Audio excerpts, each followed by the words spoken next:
Wrote the book, You Have a Brain, A Teen's Guide to Thinking Big.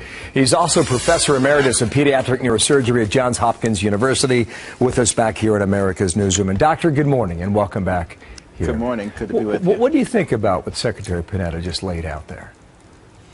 Well, I think he has a lot of validity in what he's saying. You know, the problem with Washington is that we've all become Democrats and Republicans instead of Americans. And everything is aimed at enhancing one's political position rather than strengthening the nation. And unless we are able to get beyond our political affiliation and start thinking about what's good for us as a people, we're doomed.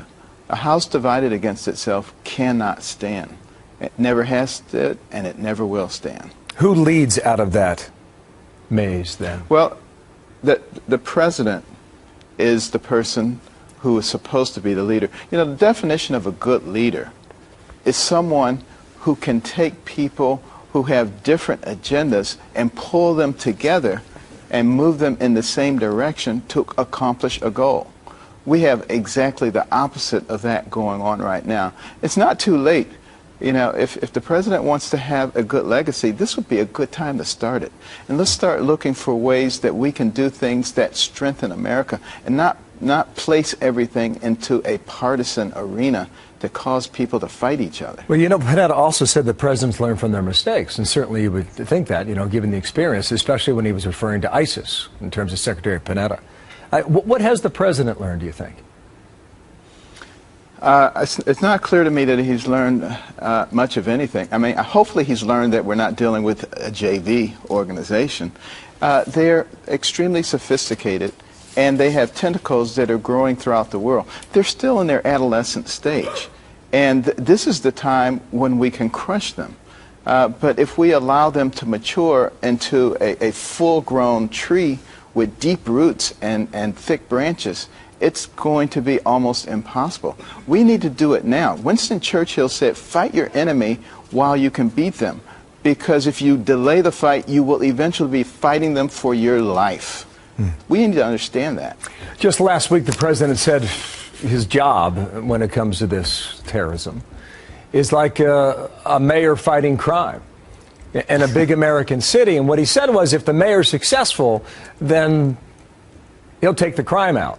And suggesting that over time we will judge whether or not he is successful and whether or not he takes on ISIS the correct way. Now, you've given this great thought, and you just quoted Churchill suggesting we need to get after them now in their infant stage. What would you do, Doctor? Yes.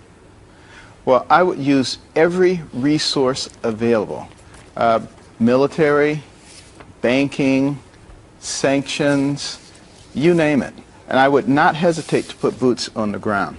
You know, we need to be the leaders. The coalition will form if it has a leader, but you can't sit around saying, well, you guys do this and we'll do, you know, this is serious.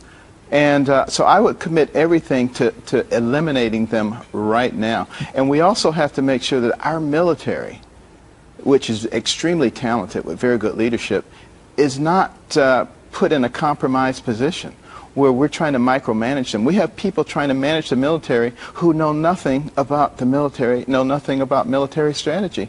And our military needs to know that they're not going to be prosecuted when they come back because somebody has said you did something that was politically incorrect. There is no such thing as a politically correct war. We need to grow up. We need to mature. If you're going to have rules for war, you should just have a rule that says no war. Other than that, you know, we have to win. Our life depends on it. I've got to go, but people are curious about your future. I think about a week ago you said you will explore candidacy come May. Is that still your schedule in the springtime? We are. If I make an announcement, it will be in May that I am running. Okay, Doctor, thank you. Ben Carson with us this morning. Appreciate your time.